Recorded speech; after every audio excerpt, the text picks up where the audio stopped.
Venezuela is deeply divided, and for the past few weeks anti-government protests have been sporadically happening across the country. This week they claimed their first lives on both sides of the debate. The protesters accuse the government of corruption and failing to do enough to reduce crime or deal with economic problems. They also believe that the media is being censored. But President Nicolás Maduro has dismissed them as right-wing fascists and coup mongers. So what's going on in Venezuela?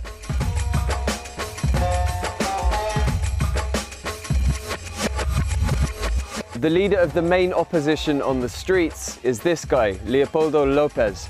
He's fronting the campaign under the banner La Salida, or the exit. And he says his aim is to force Maduro to step down, but only by legal means. He heads up the Popular Will Party and is a former mayor of the district of Caracas, and he was also educated in the United States. As always, it's a little bit more complicated than that, and there are other opposition groups that don't support López's campaign, and we will come to those later on. But what are the main gripes of the people on the street?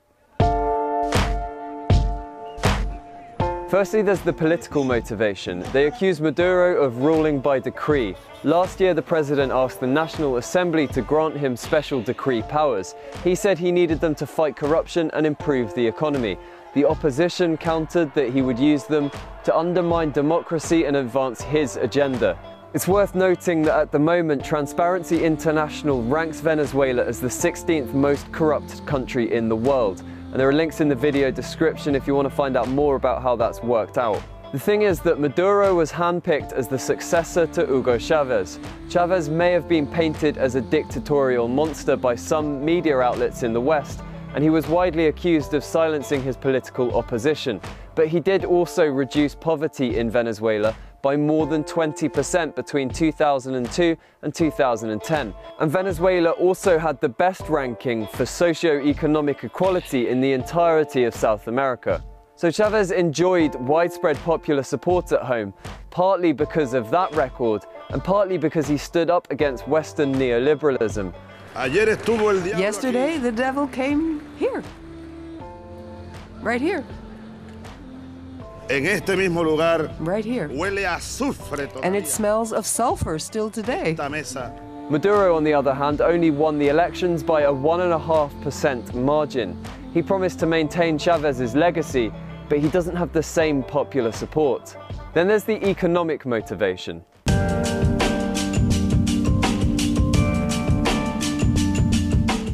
Venezuela has annual inflation of over 56% and has been crippled by shortages of basic daily necessities like flour and toilet paper.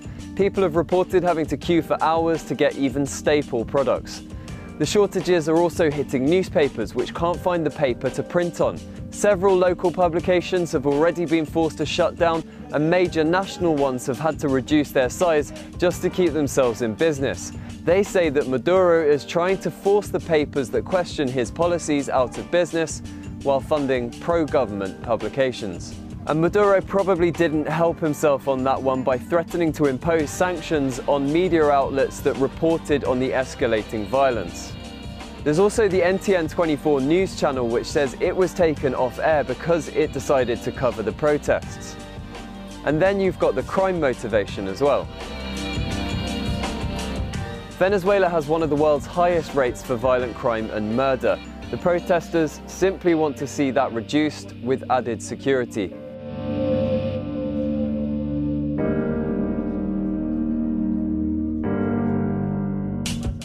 But of course, as we said earlier, it's not that simple. Enrique Capriles is another opposition leader. In fact, he's the primary opposition leader. He came closest to defeating Maduro in the 2013 elections. He initially refused to endorse the protests, saying that he wants to build his party's presence in local government and attempt to win the next elections in 2019. Many of Capriles' supporters believe that López and the exit campaign have no clear strategy and could actually end up doing more harm than good. Then there's the fact that despite the problems, Maduro does still have his supporters. There's an allowance in the Venezuelan constitution which lets the electorate recall a president halfway through his or her term. That's 2016 in this case. as long as there are 4 million signatures on a petition.